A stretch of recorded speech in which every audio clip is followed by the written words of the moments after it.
cipta penuh pertimbangan dari hakim pengadil. Nah, ini kegunaannya adalah eh, ingin melihat bagaimana hukum dijalankan di lapangan. Nah, jadi di sini kita akan membahas lebih lanjut terkait putusan hakim itu sendiri ya, putusan hakim di Mahkamah Konstitusi ini ya. Kita berbicara lebih spesifik ke Mahkamah Konstitusi ya. Jadi kita ulas lagi tadi sedikit bahwasanya Montesquieu kan dalam teorinya separation of power mengatakan lembaga negara itu dipisah menjadi eksekutif, legislatif, dan juga yudikatif. Dipisah ini karena kenapa? Karena supaya semuanya itu independen dan saling mengawasi. Check and balancesnya ada dan berjalan seperti itu. Eksekutif diawasi oleh legislatif, eksekutif dan legislatif juga diawasi oleh yudikatif apabila dia melanggar undang-undang atau aturan yang ada seperti itu. Nah, tapi pada kenyataannya kita lihat eksekutif dan legislatif ini semuanya menyatu gitu loh. Yang menang Prabowo, lembaga atau DPR-nya juga mayoritas mendukung Prabowo gitu. Apalagi sekarang adanya amnesti dari Prabowo Hmm. ke Hasto, berpotensi Hmm. PDIP yang merupakan oposisi terkuat saat ini akan bergabung ke pemerintahan Prabowo Subianto gitu. Ya meskipun banyak lip service mengatakan ya meskipun kita di dalam kita akan tetap melakukan check and balances, mendukung yang baik dan apa namanya mengkritik yang buruk seperti itu. Ya menurut saya itu cuma lip service. Buktinya ya banyak banget kan kebijakan-kebijakan yang buruk, naikin Ya, pajak, ya kan naikin pajak sampai 250%, bahkan sampai ada 1000% itu di Cirebon itu. Itu kan pasti nggak mungkin pusat itu tidak tahu, apalagi dia sebagai apalagi bupatinya atau wali kotanya itu kan kader-kader mereka gitu. Nggak mungkin mereka itu nggak tahu dan nggak mungkin mereka itu nggak setuju. ya, Gitu. Pasti setuju. Artinya apa? Artinya itu kan semuanya ini by design uh, terhadap dari pemerintah pusat seperti itu. Yang mana kita sebagai rakyat harus mengkritisinya gitu loh. Dan juga hakim dalam hal ini hakim Mahkamah Agung kalau misalkan dia judicial review di Mahkamah Agung atau hakim Mahkamah Konstitusi kalau dia judicial review di Mahkamah Konstitusi, dia harus melihat bahwasanya ini adalah kebijakan yang tidak adil sehingga ya mereka harus berani memutuskan bahwasanya kebijakan ini salah dan tidak adil dan tidak berpihak pada rakyat seperti itu. Nah, inilah fungsinya kebebasan hakim itu harus bebas intervensi dari pengaruh apapun gitu loh. Hakim hakim apalagi hakim agung atau hakim Mahkamah Konstitusi itu hakim harus negarawan. Coba Mas Brian lihat, tidak ada syarat kerja di Republik Indonesia yang kecuali hakim Mahkamah Konstitusi yang mensyaratkan satu negarawan, kedua harus S3 hmm. hukum.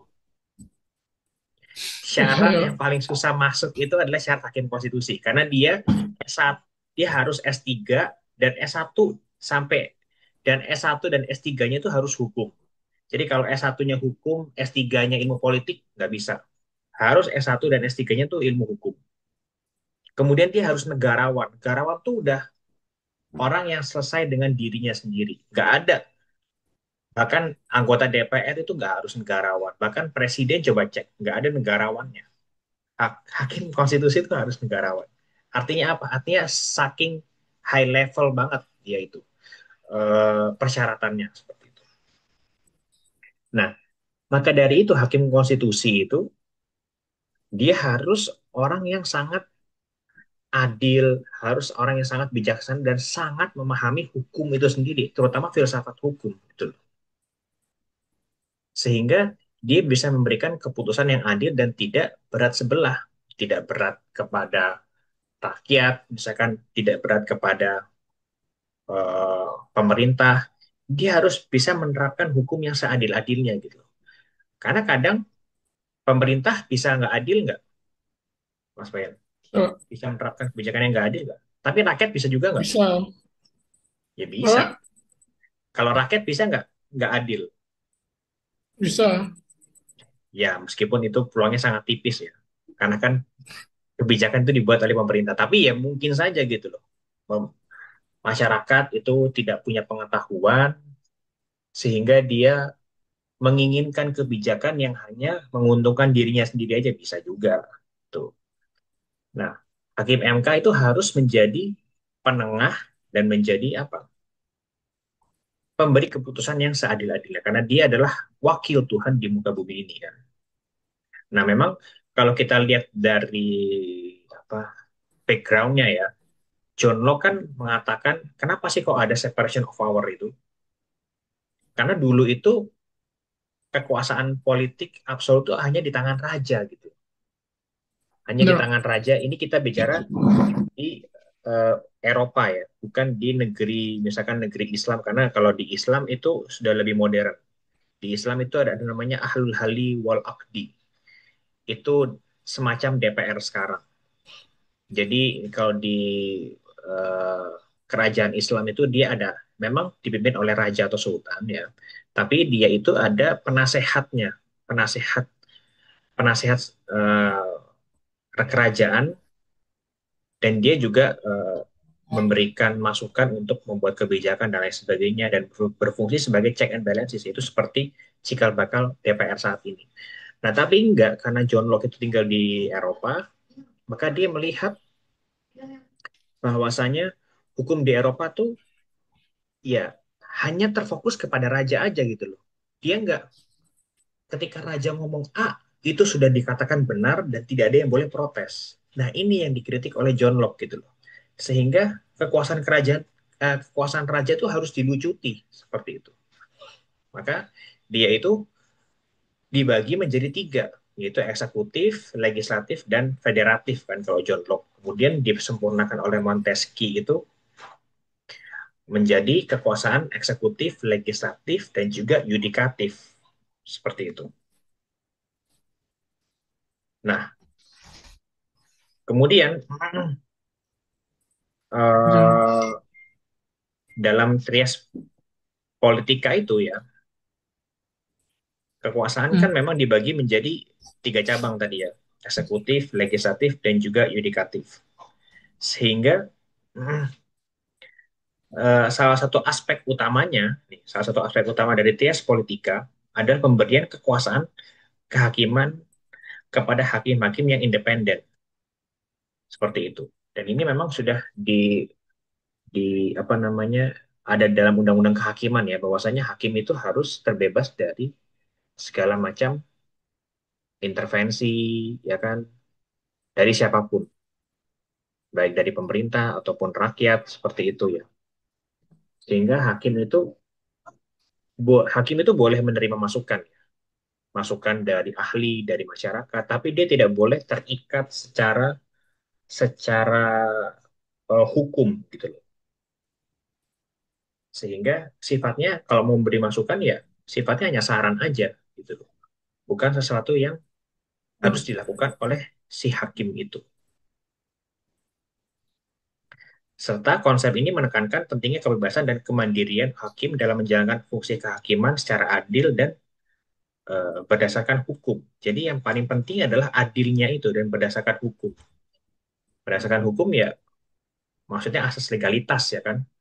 Artinya hakim itu harus ya sebisa mungkin dia mengikuti undang-undang yang ada gitu. Karena kan undang-undang kan harus diikuti. Tapi kalau misalkan bertentangan antara undang-undang dengan keadilan, apa yang dipilih kira-kira, Mas Ryan?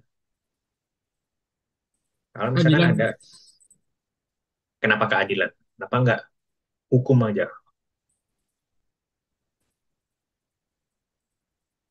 Kan dinilai tangan Tuhan ya. Maksudnya, saya jadi Gimana?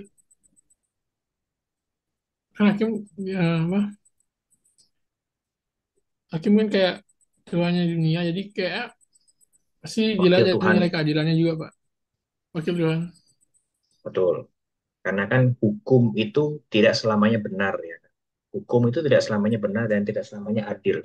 Tapi keadilan itu ya pasti adil dan benar seperti itu. Kemudian eh, kita lanjut pengertian. Nah ini undang-undangnya secara konstitusional dalam Ketatanegaraan Indonesia juga ditegaskan bahwa kekuasaan kehakiman merupakan suatu kekuasaan yang bebas dan merdeka. Coba tolong dibaca dulu paragraf ini. Secara konstitusional dalam Ketatanegaraan Indonesia juga ditegaskan bahwa kekuasaan kehakiman merupakan suatu kekuasaan yang bebas dari dan merdeka dalam pasal 24 ayat 1 Undang-Undang 1945 ditegaskan bahwa kekuasaan kehakiman merupakan kekuasaan yang merdeka dalam menyelenggarakan peradilan guna menegakkan hukum dan keadilan. Dalam hal kewenangan judicial review yang dimiliki oleh MK, dalam pasal 24C ayat 1 Undang-Undang 1945, bahkan ditegaskan bahwa putusan MK bersifat final, yang artinya tidak ada upaya hukum lain yang dapat ditempuh terhadap putusan MK yang sudah memiliki kekuatan hukum tetap. Dengan demikian, MK merupakan bagian dari kekuasaan kehakiman yang memiliki peranan penting dalam melakukan pengujian undang-undang terhadap undang-undang dasar demi menjaga keadilan bagi rakyat dan menjalankan kewenangan tersebut. MK memiliki kedudukan yang bebas dan merdeka dari segala bentuk intervensi dan sebagai suatu kekuasaan kehakiman yang merdeka. Jadi intinya adalah hakim itu, khususnya hakim MK ya, dia harus merdeka gitu. Merdeka dari segala intervensi, baik itu eksekutif maupun legislatif, seperti itu. Nah, tadi kan kita sudah bahas ya, bahwasanya hakim itu punya Ya, kebebasan, punya kebebasan sendiri dalam memutus sebuah perkara, baik itu perkara yang objeknya adalah orang atau korporasi, maupun objeknya adalah undang-undang. Kalau orang atau korporasi kan ya dia pengadilan, berarti pengadilan apa? Kalau objeknya orang dan korporasi, pengadilan apa aja? perdata, Terus selain perdata, PTUN, kalau orang sama betul. korporasi ya, betul ya. PT UN siapa? Objeknya. Sebenarnya orang sama, dan korporasi juga. Sebenarnya dia objeknya itu Keputusan. keputusan. Dia bukan korporasi. Terus siapa lagi?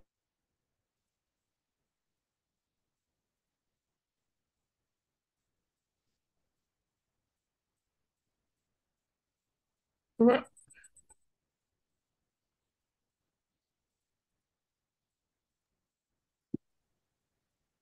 Kalau apa namanya? Objeknya aturan hmm, atau keputusan ya tadi ya. TUN, MA, ketika judicial review dan juga MK seperti itu. Jadi hakim itu bukan hanya corong undang-undang ya. Hakim misalkan undang-undang ngomongnya A, hakim ngikutin A terus tanpa memikirkan keadilan dan kemanfaatan itu salah. Hak- Tapi hakim juga nggak boleh melampaui kewenangan dengan cara apa namanya membuat undang-undang secara terus-menerus. Nah, itu juga nggak benar gitu loh, karena dia mengambil alih tugas dari legislatif. Nah, kemudian kita fokus ke judicial activism. Apa sih judicial activism itu? Dan juga judicial restraint. Nah, kalau dari sini, coba tolong dibaca kalimat ini. judicial activism merupakan posisi di mana hakim aktif dalam menafsirkan dan mempengaruhi makna dari suatu undang-undang terkhusus. Dalam hal ini menafsirkan pasal yang terdapat di dalam konstitusi. Jadi aktivisme menjadi suatu fenomena di mana hakim bahkan dapat mempengaruhi keberlakuan suatu undang-undang yang telah dibentuk oleh pembentuk undang-undang sebagai suatu legislatif. Nah, jadi eh, paham nggak? Nggak ketawa nih. Saya Mulai paham agak nggak? jelas. baru setengah paham ya. Coba kita baca baca bareng-bareng. Jadi merupakan posisi di mana hakim aktif dalam menafsirkan dan mempengaruhi makna dari suatu undang-undang. Terkhusus dalam hal ini adalah menafsirkan pasal yang terdapat dalam konstitusi. Jadi hakim itu aktif, dia nggak pasif sifatnya dalam menafsirkan sebuah undang-undang. Jadi bahkan hakim itu bisa membuat sebuah aturan yang baru gitu loh dalam penafsiran dalam melihat sebuah undang-undang. Contohnya apa? Contohnya adalah yaitu apa terkait wakil presiden kesayangan kita semua, Mas Gibran naik Ya, menjadi calon wakil presiden pada saat itu kan berkat putusan MK kan, yang dia mengatakan di sini nih. Coba kita baca ada di atas ini. Sini. Nah, putusan MK coba dibaca nih. yang nomor satu Pak ya. Ya, nomor satu. Yang ini aja. Putusan Mahkamah MK nomor 90 garing Peraturan Undang-Undang garing 21 garing 2023. Penjelasan putusan Mahkamah Konstitusi nomor 90 Peraturan Undang-Undang garing 21 garing 2023 mencerminkan use of activism melalui interpretasi progres terhadap pasal 169 huruf Q terkait usia minimal calon presiden dan wakil presiden. MK memperluas hak partisipasi politik dengan menegaskan bahwa pembatasan usia tersebut bertentangan dengan semangat demokrasi inklusif. Putusan ini menunjukkan peran aktif MK dalam menafsirkan undang-undang untuk mendukung nilai-nilai konstitusi dan memperkuat prinsip demokrasi. Nah, salah satu contohnya adalah ini. Kita nggak berbicara benar atau salah. Kita nanti akan bahas itu. Tapi ini adalah contoh judicial activism. Gitu ya. Karena kenapa? Karena sebelumnya di pasal 169 itu, kan undang-undang mengatakan calon wakil presiden, calon presiden dan atau wakil presiden itu minimal berusia 40 tahun. Seperti itu. Ya, Kemudian MK itu memperluas maknanya. Gitu. Bukan hanya 40 tahun, tapi bisa juga 40 tahun atau ya kan yang sudah berpengalaman memimpin menjadi pemimpin kepala daerah seperti itu. Artinya kan apa? Artinya kan MK membuat undang-undang baru kan. Tadinya ya, undang-undang menetapkan cuma 40 tahun aja misalkan. Tapi MK menerapkan tambahan aturan, syarat gitu loh. Artinya apa? MK menerapkan judicial activism pada saat itu. Karena kenapa? Karena menurut MK pada saat itu hmm, eh, pembatasan usia tersebut bertentangan dengan semangat demokrasi inklusif gitu. Meskipun bagi saya itu sangat nggak masuk akal ya. Eh, apa namanya? Eh, ya bahkan kita bisa berdebat lah kenapa harus 40 tahun ya kan? Kenapa nggak 30 tahun? hmm, Kenapa nggak 35 gitu? Itu kan open legal policy. Tapi yang menjadi masalah adalah judicial activism tersebut itu diterapkan MK di waktu yang sangat tidak tepat gitu loh. Tidak tepat karena ya kita nggak mungkin MK itu tidak tahu ya kan desas-desus bahwasanya Gibran akan menjadi wakil presiden, calon wakil presiden. Ketika mau menjadi wakil presiden itu, hmm, apa namanya, pasti kan MK harusnya berpikir bahwasanya ya tidak boleh dong anak presiden yang masih belum cukup umur ini kemudian serta-merta diterapkan gitu. Oke, kalau misalkan mau diterapkan aturan seperti ini nggak masalah, tapi tahun 2029 gitu loh. Jangan tahun 2024 ketika permainan itu sudah sudah dimulai, dia malah ganti aturannya gitu loh. Ini kan nggak adil sebenarnya ya, sangat merugikan juga dan ya bisa dibilang judicial activism yang tidak tepat gitu loh. Beda dengan putusan yang kedua. Coba silakan dibaca ini. Putusan Mahkamah Konstitusi nomor 16 Peraturan Undang-Undangan 21 garing 2023 dan putusan Mahkamah Konstitusi nomor 116 dan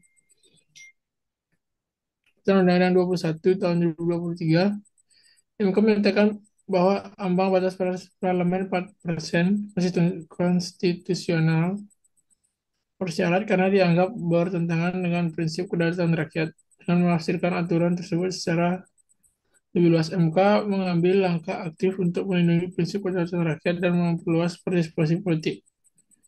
Putusan ini mencerminkan pendekatan judicial aktivisme di mana MK proaktif menafsirkan undang-undang secara progresif untuk memastikan nilai-nilai demokrasi dan yang inklusif dan terakomodasi.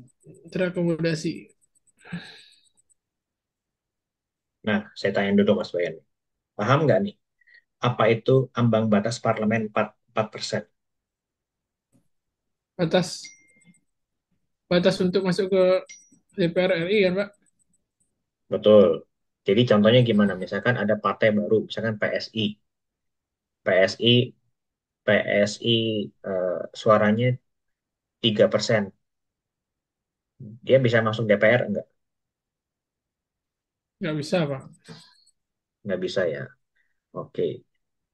Nah, ini apa namanya? Sama, itu namanya ambang batas. Kalau presiden berapa ambang batasnya? Apa ya? 20%. 20% ya. Meskipun sekarang sudah dihapuskan, tapi dulu pada saat 2024 jadi 20% gitu kan. Artinya apa? Kalau suara gabungan partai politik atau partai politik yang nggak sampai 20%, ya dia nggak bisa mencalonkan presiden. Seperti itu. Nah, kemudian dihapuskan oleh MK ini, bahwasanya ini itu eh, konstitusional bersyarat gitu loh. Artinya apa? Artinya dia konstitusional, tapi dia ada syarat-syaratnya supaya supaya dia dilegitimasi sebagai konstitusional. Seperti itu. Sehingga MK memerintahkan DPR itu untuk mengubah 4% ini. Karena ini ya menurut saya juga nggak ada dasarnya gitu loh. 4% hitungannya dari mana coba? Kira-kira. Ada nggak sumbernya? Dari Nggak ada gitu loh. Kalau matematika ada hitungannya. Satu tambah satu dua, dua tambah dua empat. Ada hitungannya. Kalau 4% dari mana hitungannya? Nggak ada gitu loh. Kalau 4% kita bisa tanya, kenapa nggak 3%? Terus kalau udah 3%, hmm, kenapa nggak 2%? Kalau 2%, kenapa nggak 5%? Jadi nggak ada dasarnya gitu sebenarnya.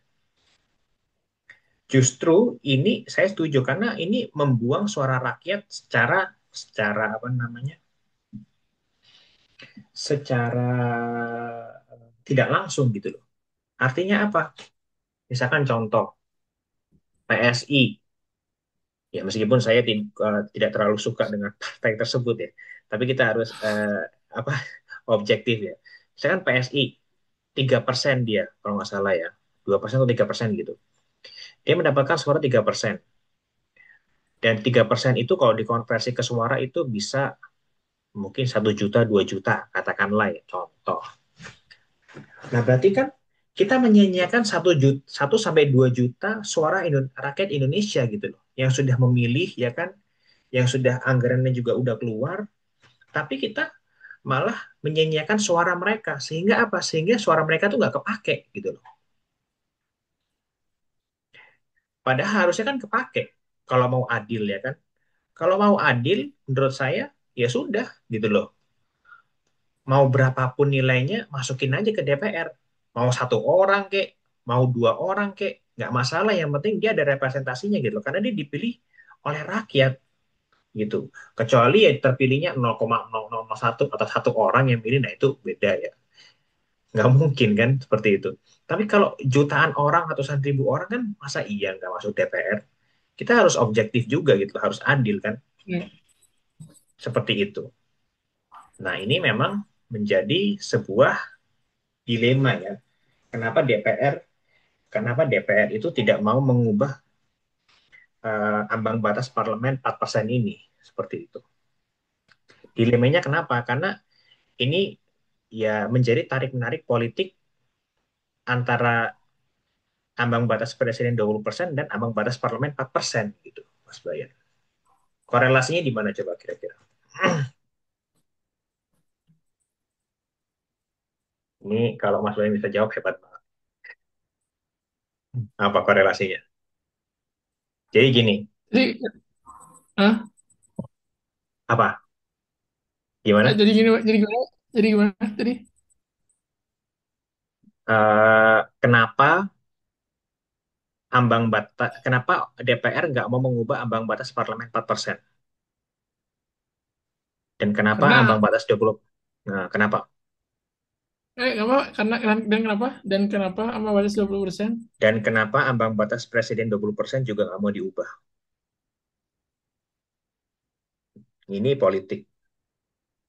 Karena ini, Pak, apa namanya? Harus bisa menganalisis. Coba gimana?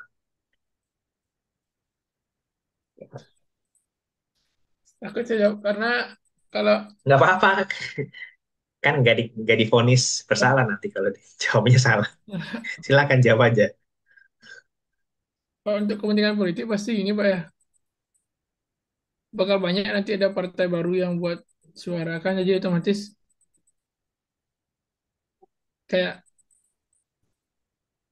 kayak misalnya kayak anak partai untuk anak muda otomatis kan, maksudnya saya partai baru tapi visi visinya lebih baru lebih jelas, ada nggak ada apa nggak ada kerjasama politik dengan partai lain karena baru, Pak ya, jadi mungkin takut saingan atau gimana. Betul. Tapi menurut Mas Brian, partai itu boleh banyak atau sedikit? Ini lanjutan nanti sebelum saya jelaskan. Boleh banyak, eh, lebih baik banyak atau sedikit. Dan kemudian kalau misalkan mau diperketat itu pada saat verifikasi atau pada saat udah aturan mainnya. Contohnya gini, kalau dalam verifikasi gitu misalkan gini, saya mau apa namanya, mau main bola misalkan ya. Hmm. Main bola harus punya klub ya kan. Misalkan klubnya itu syarat yang dipersulit itu bikin syarat Hmm. bikin klubnya atau syarat untuk menang dalam setiap permainan sepak bola. Mana yang lebih baik?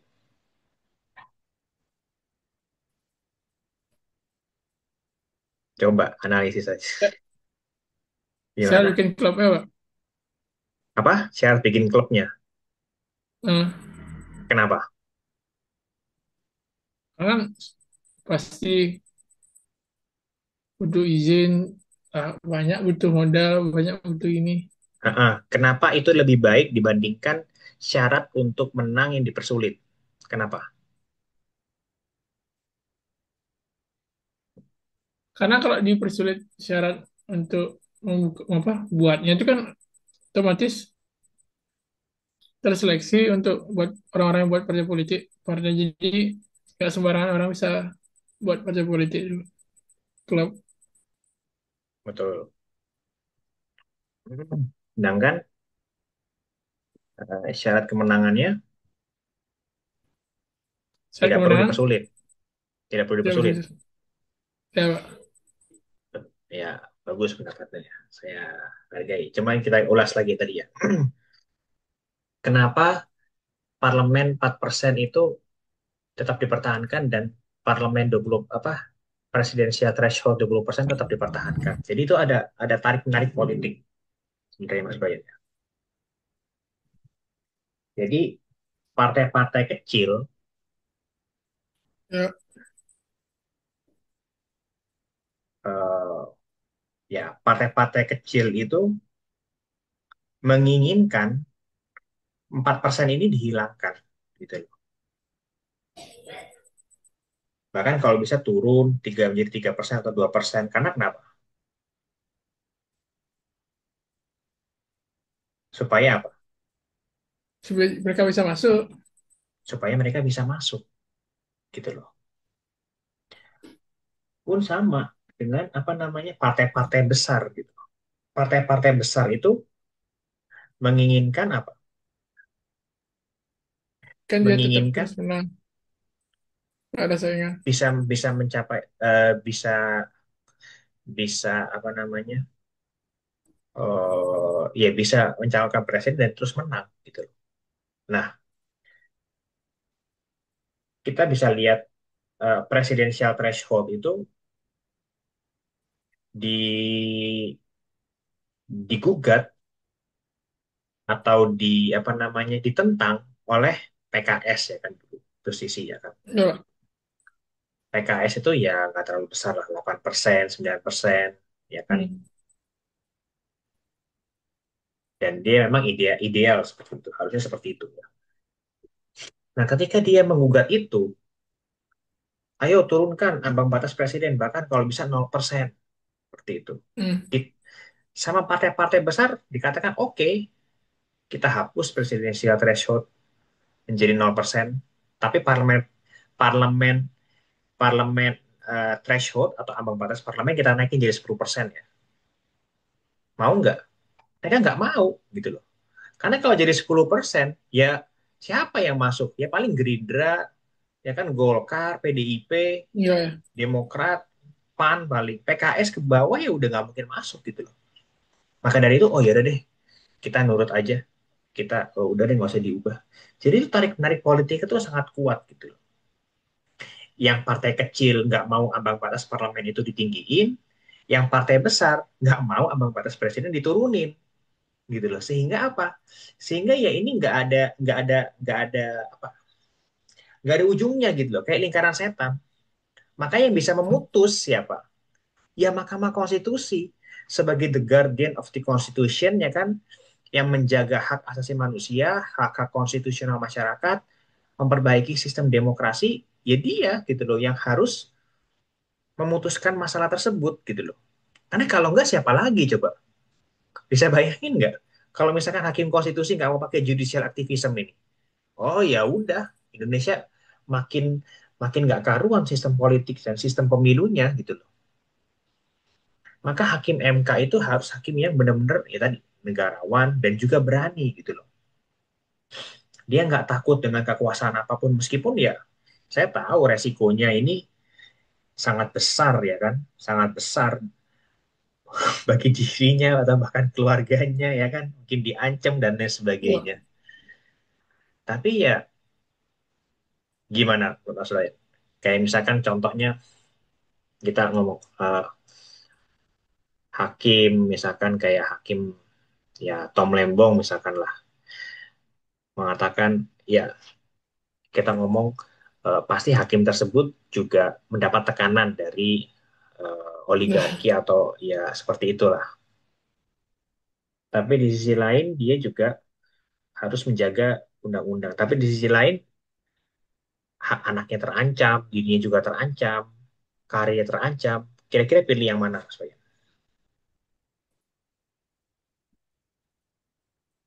terus si hakim pilih susah lah, Pak. Nah, Tapi pilih yang gini lah. Kalau oke, saya sih jawab ya. Nah, coba gimana, Mas Bayan? tergantung. Tergantung. Kalau tergantung apanya nih? Tergantung duitnya. Tergantung apanya nih? Resiko ya, Pak, kalau kejaksaannya diancam Pak, sampai di Nah, pe- ya intinya pilih yang mana? Kalau ada di posisi itu, Mas Bayan. pilih warga lah, Pak. Pilih gini. Keluarga ya. Bagus. Saya kasih pencerahan seperti ini. Saya misalkan sopir Gojek, saya kerjanya sopir Gojek. Saya Ya, setiap hari naik motor, jalanan ngebut-ngebutan, ya kan, dan bahkan banyak ada kecelakaan. Ketika saya ngojek, ada potensi nggak saya ditabrak orang, saya jadi ada, cacat, Pak. saya bahkan jadi meninggal bahkan, ada nggak? Ada. Ada, Pak. Saya jadi kontraktor, saya jadi tukang. Ada potensi nggak saya kejatuhan batu bata, kejatuhan atau kecelakaan, dan lain Ada, sebagainya? Ada nggak? ada, Ada semua kan? Itu namanya risiko pekerjaan gitu loh. Semua pekerjaan tuh punya risiko gitu loh. Lawyer mungkin nanti bisa dikriminalisasi, politisi juga, pilot mungkin nanti pesawatnya jatuh, atau nelayan kena Nah, tsunami, ya kan? Itu kan risiko pekerjaan, dia tenggelam. Sama dengan hakim gitu loh. Hakim resikonya ya diancam sama penggugatnya, sama pemerintah, dan lain sebagainya. Tapi apakah kita harus menuruti semua resiko-resiko itu? Ya enggak dong. Ya kita harus ya tetap itu, menjaga sumpah kita sebagai hakim. Hakim kan disumpah untuk memberikan putusan yang seadil-adilnya gitu. Ya kalau dia lembek, dia mikirin keluarga, ya gimana dia mau kerja gitu loh. Emangnya tukang ojek misalkan dia nggak mikirin keluarga, ya dia mikirin keluarga. Cuma kalau misalkan dia ditabrak di jalan, ya udah resiko gitu. Sama dengan hakim. Apakah hakim semuanya nggak sayang keluarga? Hakim MK yang mutus judicial activism nggak sayang keluarga, ya sayang keluarga. Tapi ini kan resiko yang harus dia ambil sebagai hakim gitu loh. Setiap pekerja tuh punya resiko, dan itu resiko yang harus dia ambil. Jadi hakim itu harus berani gitu loh. Kalau saya dengan sebagai hakim ya harus berani apapun resikonya gitu loh. Apalagi orang Islam kan yang harus kuat tawakalnya seperti itu.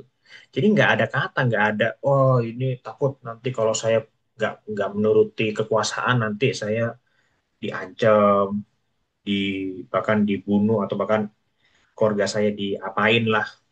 Ya jangan jadi hakim kalau kayak gitu. Jadi pegawai swasta aja yang aman-aman. Kan seperti itu. Jadi judicial activism itu sangat penting peranannya buat eh, demokrasi di Indonesia, meskipun tidak selalu selamanya ada judicial restraint seperti itu. Nah, coba apa namanya, ini sudah mau habis, kita lanjut di apa kelas berikutnya Mas Wayan. Saya buat lagi ya. ya, Pak.